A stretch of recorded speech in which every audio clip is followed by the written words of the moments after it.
And because quality is actually really, really important in Agile, as Capers says, quality is the factor that affects schedule more than anything else, there are practices that Agile teams, engineering practices and design practices that are really essential for the Agile team to be using. And they won't be developing them all at the same time, but here are some of the things we'll talk about. Collective ownership of the code, refactoring of the code so that we make sure that it's clean, using a simple design for the actual product, and potentially using pair programming.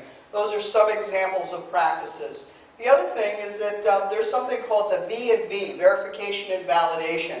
And we'll talk about how we go from business requirements all the way up to validation with user acceptance testing. And the cool thing is in Agile, we actually collapse the V by thinking about user acceptance testing and the criteria for validation.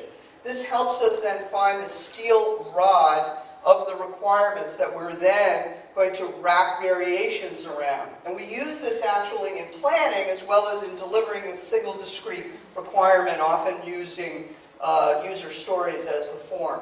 So that's a real key practice for planning as well. So the team uses continuous integration of the code, customer acceptance tests, a 10-minute build so the whole code base can quickly be built, test-driven development, a very, very key quality practice, and version control is obviously important. So these are some of the things we'll also touch on in the session. And then finally, we'll end with some practices for adapting Agile. There's various styles and patterns that I've observed and other coaches have observed. We'll look at some of those options, including having an enterprise transition committee, doing a pilot, having an impediment or organizational change management backlog, etc. Thank you.